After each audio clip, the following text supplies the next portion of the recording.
Daily Bible reading, 2 Samuel chapter 9. David inquired, "Is there anyone still left of the house of Saul, with whom I can keep faith for the sake of Jonathan?" There was a servant of the house of Saul named Ziba, and they summoned him to David. "Are you Ziba?" the king asked him. "Yes, sir," he replied. The king continued, "Is there anyone at all left of the house of Saul, with whom I can keep faith as a pledge before God?" Ziba answered the king, "Yes, there is still a son of Jonathan whose feet are crippled." "Where is he?" the king asked. And Ziba said to the king, "He is in the house of Machir, son of Ammiel, in Lo-debar." King David had him brought from the house of Machir, son of Ammiel, at Lo-debar. And when Mephibosheth, son of Jonathan, son of Saul, came to David, he flung himself on his face and prostrated himself. David said, "Mephibosheth," and he replied, "At your service, sir."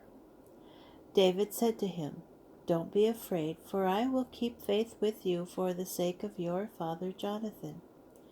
I will give you back all the land of your grandfather Saul. Moreover, you shall always eat at my table." Mephibosheth prostrated himself again and said, "What is your servant, that you should show regard for a dead dog like me?" The king summoned Ziba, Saul's steward, and said to him, "I give to your master's grandson everything that belonged to Saul, and to his entire family. You and your sons and your slaves shall farm the land for him and shall bring in its yield to provide food for your master's grandson to live on. But Mephibosheth, your master's grandson, shall always eat at my table."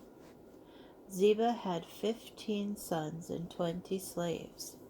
Ziba said to the king, "Your servant will do just as my lord the king has commanded him. Mephibosheth shall eat at my table, like one of the king's sons." Mephibosheth had a young son named Micah, and all the members of Ziba's household worked for Mephibosheth.